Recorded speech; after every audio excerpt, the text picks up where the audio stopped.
Hey, Energizer, welcome to the Jonesin 4 show. I am super excited to have you here today because, this show is all about helping you live your life to the max, right? To help you be at your best. And our brains, well, we have our brain and it's functioning for us, hopefully correctly most of the time, but sometimes it's misfiring. Sometimes it's not going as cleanly as it could. And we can make it better. We can improve it. We can actually upgrade our brain. And that is why I'm super excited to have our amazing guest here joining us today. I've gotten to know her just recently with the work she's been doing, and it is amazing. The people she's helped, the lives she has changed, not only locally by her in Colorado, but all around the world. Holy cow, this is absolutely amazing. So we are so lucky, so blessed to have Alison Leitheiser here. Thank you, Alison, so much for joining us. Oh, I'm delighted to be here, Spencer. Thank you for having me. Of course, of course. So, I'm learning more and more about you here, but why don't you share your journey, your story with all of us and the listeners and viewers of the Jonesin 4 show? Yeah, absolutely. I got into alternative health because I got very sick as a kid, and I actually my nervous system started deteriorating, and I had quite a few injuries, and then I ended up getting a virus in my spinal cord, and that started. I started falling a lot, and then I was having a hard time walking on my own. Then I was having a hard time sitting up on my own, and then I was fully quadriplegic. I was paralyzed from the neck down. So as a 16-year-old, I couldn't go to the bathroom by myself or brush my own teeth. From a And virus, like not, I mean, a car accident or accidents, okay, we can wrap our head around that, but just from a virus? yeah, Holy so cow. if you imagine an electrical cord Mhm. has that like plastic outer part that wraps around the wire, Right, that's similar to what's called the myelin sheath in the body, and that coats the nerves and helps like the messages go smoothly. right. So the virus like ate away my myelin sheath, ate away that protective coating. So my nerves were like raw and exposed, and I was in a tremendous amount of pain. Mm. And it also damaged a lot of my organs. Mm. So I was not in a good way. I was not in a good way, and Western medicine, like traditional tests and stuff, were showing that something was wrong, but they didn't really know what was wrong and what they could do to help me. So my family and I kept looking, and we were, just continued to look until we found answers. And the thing that helped us, we found something called integrative manual therapy about a year after I had been really ill. Mhm. And they said, "Oh, we think we could help you." And that was the first time we had heard that or had any like semblance of hope Wow. for a while. So that was really exciting. So we started doing that. And different alternative therapies have different levels of woo woo. And at first I was like, this is too weird. I don't like this. But I was getting better. So I couldn't argue with that. And I had hope again. For the first time, I was really severely depressed and didn't really want to live like that. I had been an athlete, and I was a straight A student, and so I really was excited about Right. performing well and achieving things. And it's hard to do that when you are in blinding amounts of pain and cannot move. So Mhm. I really was so excited to get on that road to recovery, and the things that I've learned in the last several years and how much that impacted me. I wanted to do that for other people and give them hope and bring them to a place where they could participate in their life more, and like you said, be better in life, and show up for ourselves in a different way, and for our loved ones. So that's my dream. Oh my gosh. Well, that's a beautiful dream, and what a journey that got you there. I can't imagine the fight and the will. I can't. I don't blame you for being depressed and having those being in those dark places at that time, just with the pain, and also going from being an athlete, a student, to someone who is suffering and struggling all the time. That's mind blowing for so many of us. We don't have that, and then to have that for a whole year and not hear someone say, we can help you, or we think this is it, or any guidance at all, or just their hands up in the air shrugging with we don't know. And then you finally found something that worked, that said, oh, we think we can help, and then you started to see improvements. So how long did it take for those improvements to really take hold, for you to getting your mobility back? And if I may ask, like, how far did that all go? Are you able to do everything you could before, or where are you at?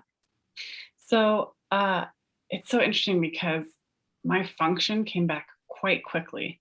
They changed, what I was eating. They changed what I I was on like a juice fast basically Yep. before, and then they said, no, you need fat, like you need to have whipped cream all the time. And, which I was like, yes. But to like repair the fatty like myelin sheath and stuff, you need a lot of those materials. So we did a lot of different things, a lot of different home exercise programs, and I was flying from the San Francisco area to their clinic in Connecticut once a month, and I was getting 40 hours of treatment in a week, and I was going every month.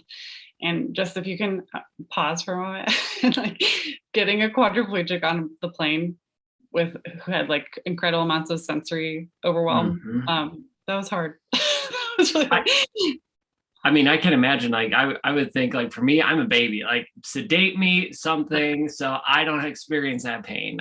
Especially, like, okay, I know it's going to be over at some point, hopefully, but, like, sedate me. But, oh my gosh, I can't imagine how difficult that would be. Yeah, so then I was actually walking even without a cane in 5 months. Like it happened Holy really cow. quick. Yeah, and I mean, that was our full-time job getting better, but it's not like it wasn't before. So Right. with the intervention of the integrative manual therapy, I was getting so much better so quickly, and I was able to support myself. And so the functional part came back quite quickly. The fatigue and the organ damage and the nervous system, and I was having like seizures and stuff. So that stuff took longer. That took like several years. Wow. But my function, like I was able to go to the bathroom by myself, which was so thrilling. And Right. I have to say, like, even now when I go into a public bathroom, sometimes I'm like, I'm going to use the handicap stall just because I don't have to, or Right. not because I don't have to. But that's something that I don't take for granted. Or brushing my own teeth. So, and then, I kind of use the analogy of a bank account body, where you have a certain amount of funds. Right. And if every day you're withdrawing and you're not depositing, you get into trouble. You go into the red pretty quick. And so I had a very small balance. I had a very small bank account for my body for a long time. And I think part of that was because I was using so much energy to heal. But the other part was that for you, taking a shower, maybe isn't that big of a deal. But for me at that time, like that was the only thing that I could do that day. And then I'd have to rest the rest of the day. Or I could, go to a doctor appointment and then I'd be done for the day. Right. You drained that bank account. You emptied it on that one task, whatever that was. Yeah. But as far as like how far I went, there were ups and downs. Healing is never a straight line. Right. And I did, have a hard time walking sometimes. I dipped down, but I even, I became an athlete again, and I even went on that obstacle course show, American Ninja Warrior. I don't know if. Oh my gosh, I love watching that show. I built a ninja course in my backyard just because of it. Like, it's awesome. Yeah. Yeah. So in California, I had a manual therapy practice, and with a business partner, we also had a parkour Ninja Warrior gym, and we would host competitions. And my husband taught the Little Ninjas program, and so we did do a couple seasons of American Ninja Warrior just for fun. That's awesome. You don't need to look me up. I didn't do that good.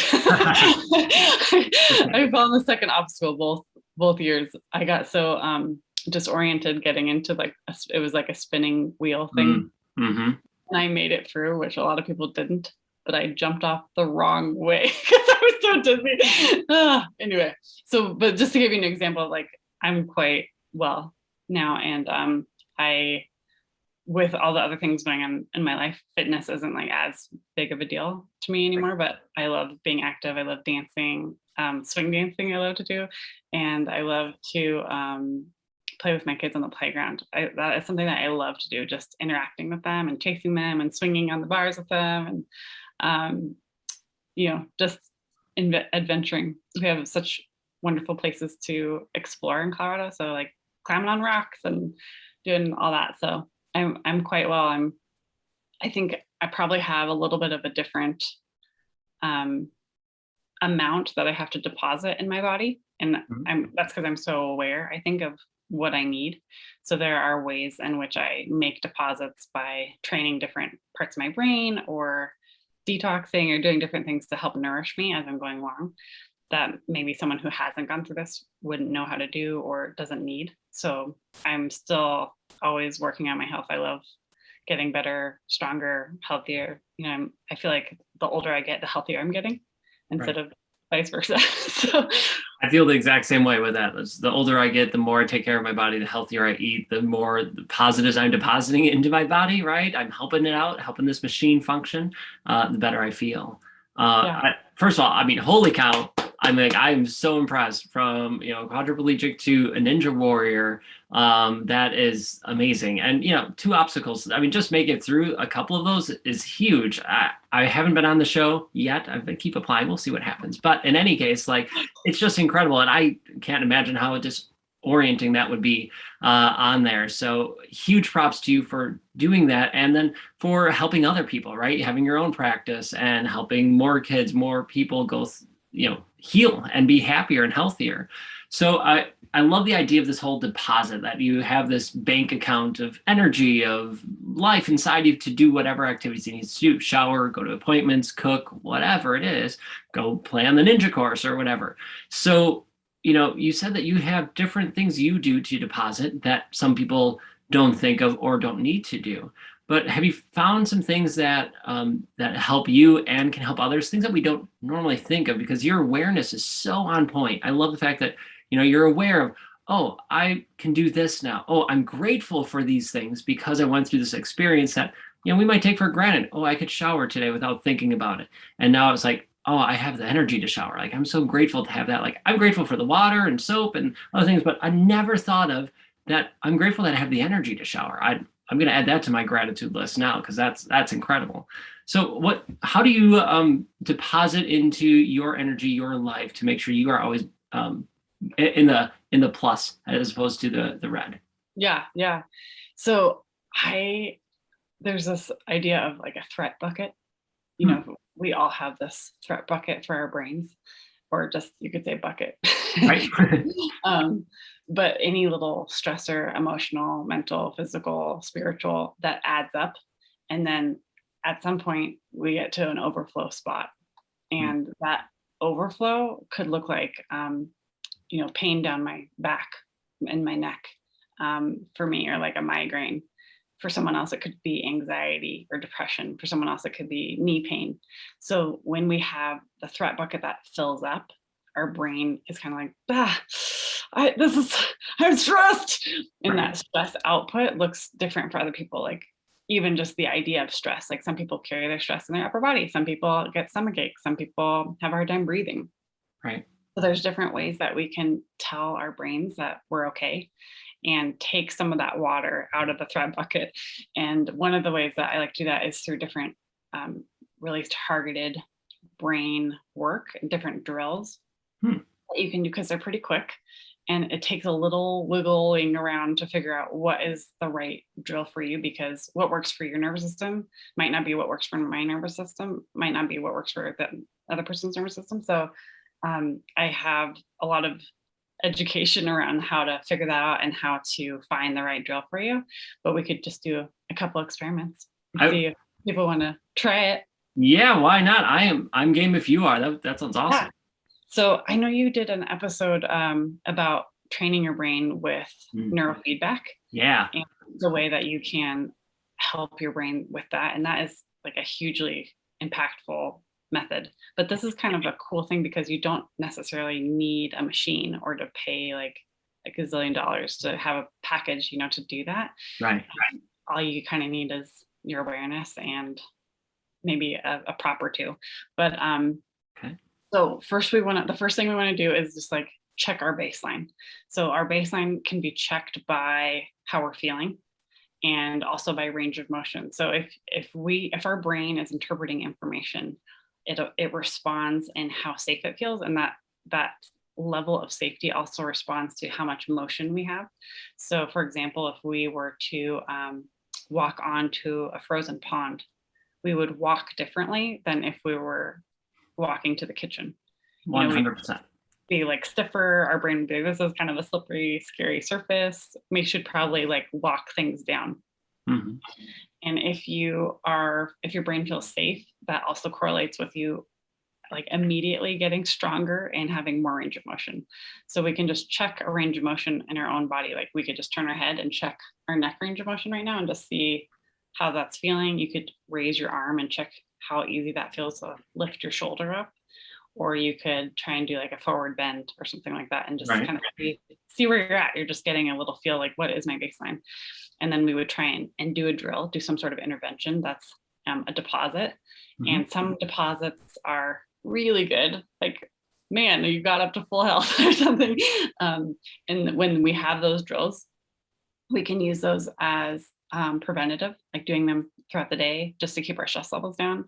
Or we can do it in a moment of stress when we need to come back into balance, because the nervous system has two, like the brain has two different gears that it operates in. One Mhm. is called sympathetic, which is, the nickname for that is fight, flight, or freeze. And the other one is parasympathetic, which is like rest, digest, and heal.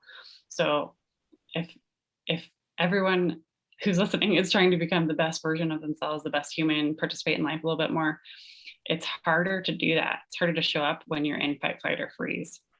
You're kind of concerned about survival in that moment. You don't have a lot of resources to, you know, have personal growth or help another person. You're just worried about like getting out of the, running from the tiger, getting out of the situation that you're in. So when we do these drills, it's helping to bring us back into parasympathetic, into that rest, digest, and heal. And when we are in that balanced place, that changes us physiologically, mentally, emotionally, spiritually. So do you have water?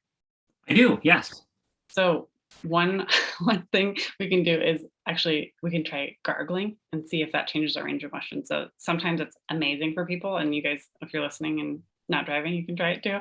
But you want to check your range of motion, get a baseline, and then what gargling is going to do is it's going to vibrate uh, a nerve, the 10th cranial nerve called the vagus nerve. And that nerve has a big impact to help us pull us back into parasympathetic, into that rest, digest, and heal, and take some of that threat out of the threat bucket and help our brain feel safe.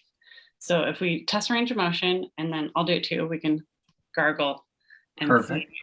see what happens, and we'll retest. Have fun listening. This would be fun. Mm-hmm.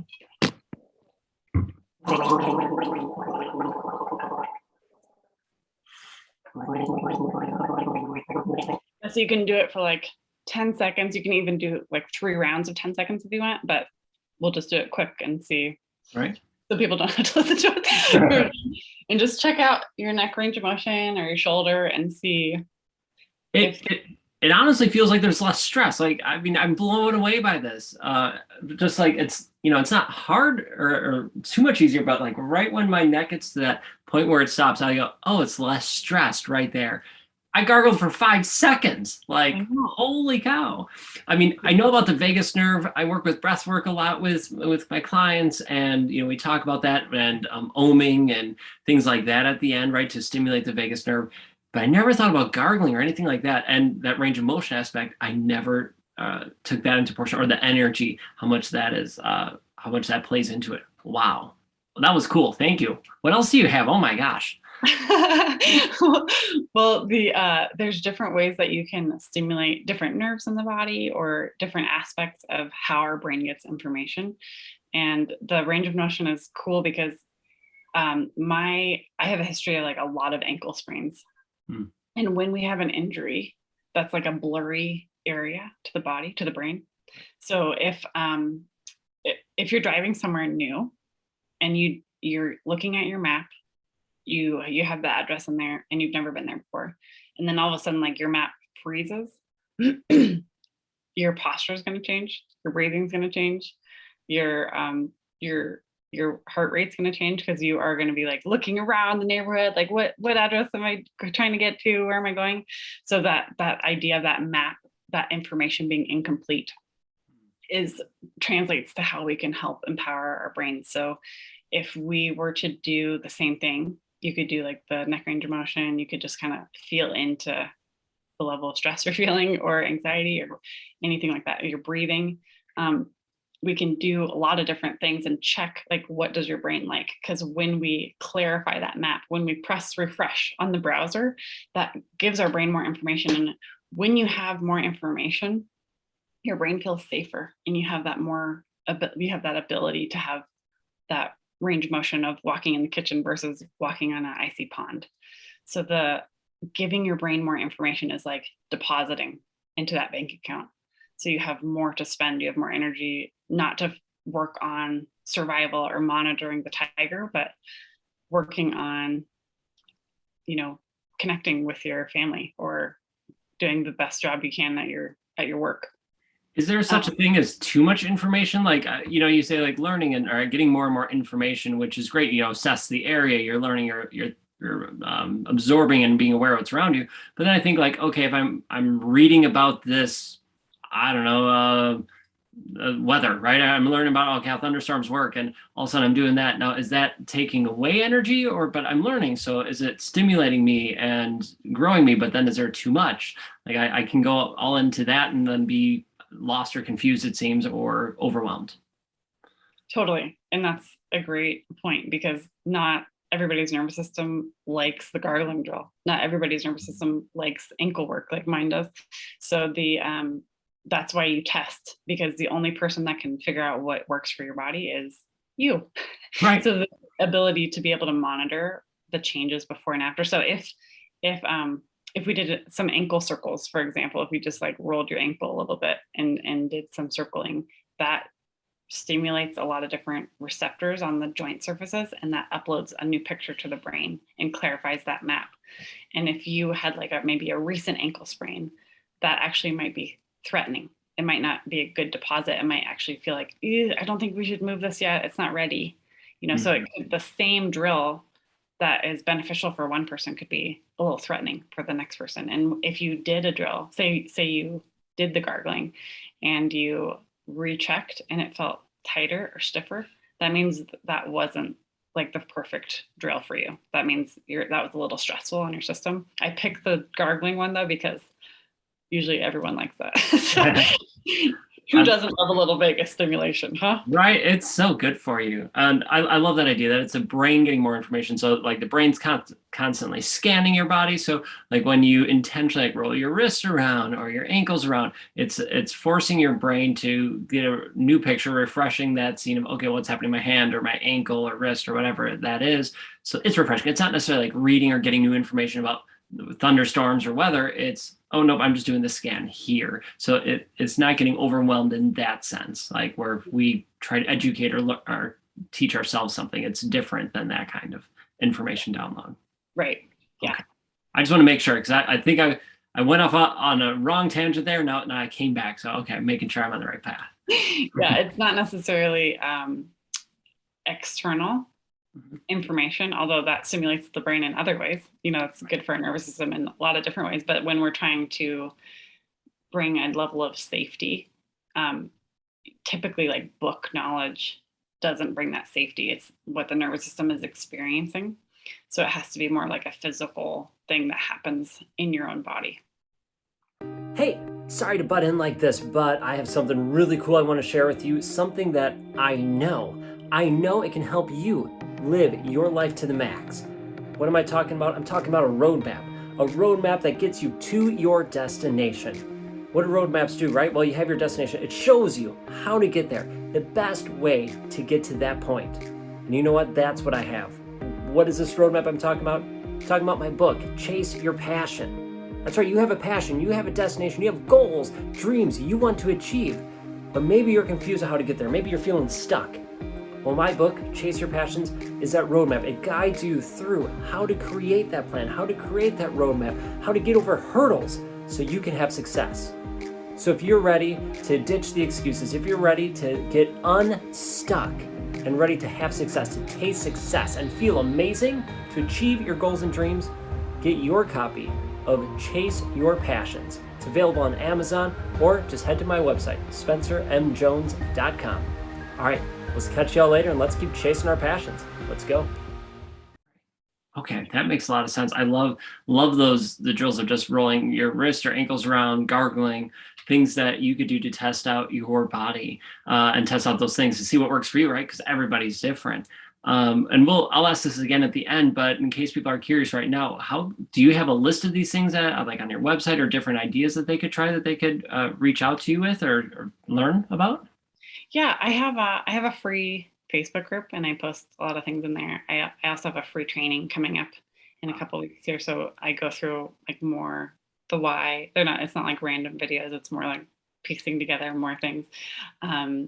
So that free training is available. You can get to both places through this website. It's http:// home.innerrestoration. Sorry, it's home.inner-restoration.com. Nice. Thank you so much. And we'll put that in the show notes. You can find that at spencermjones.com. Just look for the Jones and Four Show. Click on this episode, you'll find it. But we'll also say it again here at the end of the episode so we can make sure we catch back to that. But I just love having those strategies, those approaches. So let's say people start doing this, right? They start taking the action, they start giving their information or giving their brain more information of the things, and they're stimulating the vagus nerve, and they're finding themselves more in this parasympathetic nervous system, right? That calm, that relaxed, rest, digest, heal stage. What's next for them? Let's say they're doing those things. Is that it? Is that the end of the road, or what should they do next after they start experimenting and getting into that world? Well, there's a lot of different like tangents that it can go off of, but typically when you are getting, well, stress is cumulative, right? Sometimes you stub your toe and then you start bawling but it wasn't necessarily the toe, it was like the 3 weeks before that you were having like this family conflict, and then you had tech issues earlier in the week, and then that's like the straw that broke the camel's back. So a lot of times stress builds up, but also intervention does too. So resourcing is also cumulative. So doing these drills that are good for you help you to release a lot of old patterns.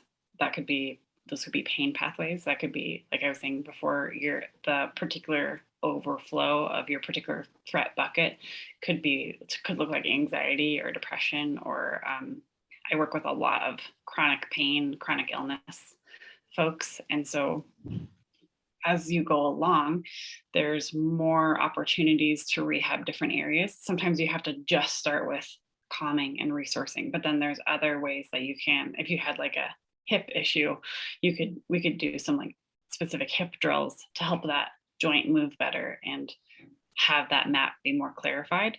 And so it depends on the person's goals. So we do breath work, and we do other things to help. There's so many different doors into the body. There's so many different modalities that you can approach with healing. And I think it's fascinating. I love learning about how we were created and what we got on the inside. So we do like a lot of organ relief, a lot of just different things to help people get better and better. It just depends on like that person's specific goals. And as you're going through and accumulating these resources, your baseline will change. So if being in traffic usually stressed you out, or like Thanksgiving with the in-laws stressed you out, like you'll be like, oh my gosh, that didn't happen this time, or it's less, or I didn't get a migraine when I went to that concert. I had fun, So I think once your baseline changes and you get that feedback of, hey, this is helping. I noticed that my range of motion is changing right after I do it, but I'm also seeing all these positive changes happening in my life, and I can show up differently. I have more energy to put into the things that I want to put into instead of managing my stress. Right. That would be huge, right? To have different strategies, to know, okay, I have these different things to do, right? Because we need it. Sometimes one works, the other one, sometimes other ones don't or do, so you got to have a cornucopia, right? A platypy of options for you. Wow, I took out the SARS for that one. Wow. Anyway, a whole abundance of options for you. Wow, that was quite interesting. Anyway, so the question I have is like, okay, if we have a pain, like I know people who have chronic pain, or that their pain in the hip, like you said, or it feels like your kidneys hurt or something like that, right? And Western medicine's great. I love Western medicine. It's helped so many people, but it's sad that they don't look at the Eastern medicine, right? The more holistic approach, because as you said, there's breath work. There's so many different options. I mean, I can't even name them all, right? Of different modalities to help heal you, that they're missing out on a bunch, right? And so if we can meld the two, and for me, I'm all about that holistic, like let's go Eastern as much as possible, and the Western is a crutch to help us get there so that we can actually do it.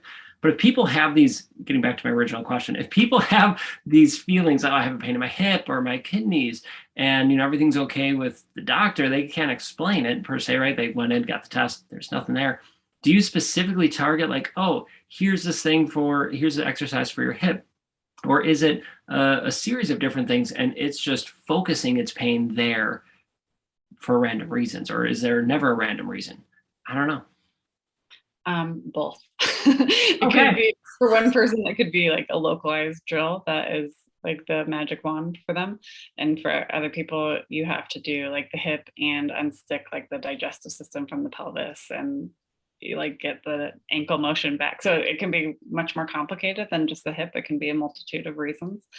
And it kind of depends on your body is different than Susie Q's body and John Smith's body. So it really depends on who it is and like what they're coming with, what their history is and where they're going. If they're doing Ninja Warrior courses in the backyard like you are, right. If their functional goal is to be able to drive without pain, it's a bit different for everybody. Yeah.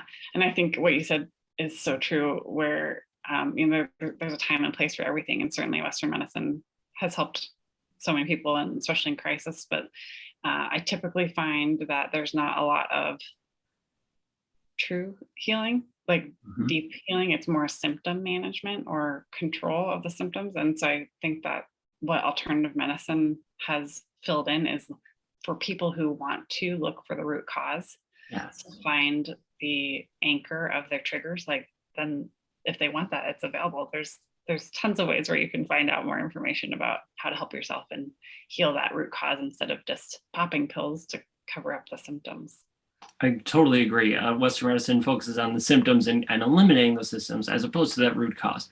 Not all the time, but the majority of the time that seems to be the case. So that's why I always look at it as a crutch. Like, okay, if I'm struggling with whatever the symptom is, and it's stopping me or really slowing me down from getting to that root cause, well, let me use some of this Western medicine, take those pills, whatever I need to help limit that if it's too much for me, to then now I have the clarity, or I'm able to focus now on the root problem, right? I can focus on this and then go after it and then wean yourself off of it or get yourself off the pills. So then now it's like, oh, I've done both. So for me, that's how I look at it, and to each their own. But I agree, like, we need to deal with the root problems because we've been covering up so much stuff in our lives, just symptoms. Oh, shove it under the rug, forget about it, take these pills.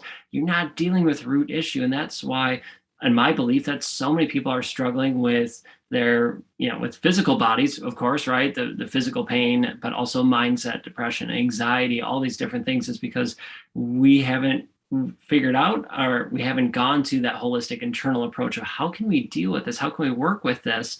And now it just isn't talked about or hasn't been touched on, but thank God now the past 100-ish years, it's becoming more and more common here in the, civilized US, United States, but also the Western medicine world, right? We're starting to get more of that, which is great to see. What are your thoughts on that? So if someone's struggling, what do you suggest they do first? I think that you kind of have to be in a place where you can make some interventions. So if you're in so much pain that you can't research what to do next, or if you're not sleeping, or if you can't do basic functions, you're going to be in that fight, flight, or freeze mode, and you're not going to be able to take in new information or be able to implement new information because you're going to be spending so much energy just trying to get through the day. So I agree with you that I like that you said a crutch. I think that's a cool way to say it. Like, you're helping yourself move forward with that support, and when you don't need it, you won't need it as you're able to find new answers and look. I think the mindset you mentioned is quite interesting, because sometimes people come to different alternative therapies, but what they really want is a pill. Like, they don't actually want to put in the work. They just want it to go away. Right. So I think you do have to have some sort of willingness to dig in, to do the drills a few times a day, to do the breath work, to do, to make the time to do those investments, those deposits. And with taking a pill, it can help you to do that. if you're not in a spot where you feel like you can have the extra time or extra energy to do those healing focused activities, then absolutely take the crutch. Take the Right. crutch. Yeah. Definitely. Well, and if you're going to deposit into your body, make sure that it's helpful and healing it and helping you in the long run, right? Helping you be at your best, living your life to the max. Well, it takes work, right? It's not popping a pill. Rarely is it ever as simple as, oh, just take this pill. As much as it's sold to us, as much as we might want it to be, that's not going to give you long lasting results, right? It's always going to come back. You're always going to have issues, or it gets worse. But you have to put in that work. And it doesn't have to be a lot of work or hard work, right? It could be, oh, I'm doing breath work. Okay, well, that's going to take a couple minutes and some focus time. Okay, but then you do that a couple times, or rolling your ankles, right? You do that. It's not hard work, but you have to remember to do it. It's work. And now it's depositing, putting the positive deposits into you and your body and your life, as opposed to taking it away. Yeah. So one of the questions I have here before we wrap this up is, if you could give a person 3 pieces of advice to help them be at their best, live their lives to the max, what would it be? Oof. That's a tough one. I didn't prep her for this. I just threw this on her, so we're going to see how this. Okay. Okay. I want to say, when people start to get healthier, a lot of times they're drawn to towards detox. When you notice that you have some symptoms, you want to clean out. And I have a problem with that because most of the time our filter organs, our organs of detox, are already overwhelmed. And then if you throw in a liver cleanse in there without prepping, it can actually make it worse. And so what I want to encourage people to do is think about elimination, not detox, but elimination. How can you help get more elimination out? So that would be bowel, bladder, sweat. And so I feel like that is a common mistake when people start healing. They overwhelm their pathways of elimination, and then they have so much toxicity that their body's like, oh, I'm ready to get rid of this, that they actually can't, and then they kind of stall out. Or if you've ever done a detox and you felt sick, that's it. You didn't have the routes of elimination to get it all the way out. It just stirred the pot of stagnation. So that would be one, drinking more water in that realm. You don't have to have a lot of education for the breathing, for the breath work. There's not a lot, you don't have to know a lot. Everyone can pause and take a few deep breaths. Yes. And that is such a simple tool. So I think that would be a great one. That helps to balance your nervous system and find that middle ground between the sympathetic and parasympathetic. And when you do that, that's called heart coherence. And that changes your hormones. That changes how your brain is going to interpret new information. If that new information is going to sound threatening or fine, So I think breathing is another one. So eliminating, breathing, and I think a mindset thing is what I want to share too. Your body's worth fighting for. This is worth the effort. It seems like a lot of work sometimes, and it's worth it. You guys, it's totally worth it to get to that next level of that. The baseline changing totally cascades over everything in your life, and your ability to show up as yourself, like I was saying, or connect with your kids or your spouse or your parents or whatever. So I think that's what I would share. I love it. Oh my gosh, I couldn't pick better ones. The detox one was totally new to me. I never thought about that. I've done detox twice before, and one time I felt really good, the other time not so much. But that could be why, right? All those different things. So now that's really cool. And I agree totally with the breath work and the mindset, and do the work. The thing is, it's not a quick fix. It's not a pill. While it can happen quickly, right? I mean, you went from totally quadriplegic to walking mostly, right? On the good days within 5 months, holy cow. So it can happen quickly, but it does take work. It does take effort to see those changes, whether it's your mindset, whether it's your body, whatever it is. You are willing investing, you are worth investing in. That's what I meant to say. You are worth investing in, taking that time. So know that, remember that. This This has been amazing. Absolutely phenomenal, Alison. I love it, love it, love it. How can people connect with you more, learn more from you, and either join one of your groups that you mentioned earlier or work with you? Because I know you mentioned you have private clients as well. Yeah, so the website would be a great place to connect with me. It's home.inner slash or not. Sorry. It would be helpful if I could talk and report my own website. So No worries. home.inner dash restoration.com. And there's a link to like connect with me. There's a link to connect into the group, and there's a link to sign up for the free training on there. So those would be great places to start. I love it. Love it, love it. So we will definitely put those in the show notes. We'll get the right links, so you don't have to worry about it. Just go there, and then you can find that at spencermjones.com. And you can go to spencermjones.com/Jonesin4 show. Find this episode, and you'll be set to rock and roll for that. Holy cow, this has been amazing. We resonate on so many of the same levels, same beliefs, same mindset, same approach with so many things, and I love it. Love that your story, love that you're sharing it, and I love that you are sharing your light, your energy with the world. It's empowering to me. So thank you for taking the time and sharing your light, your knowledge, and love with us. Thank you so much. Thank you. Thanks for having me. It was so fun to hang out with you guys, and I really appreciate you and the incredible way that you're inspiring and lifting others up through your journey and your work too.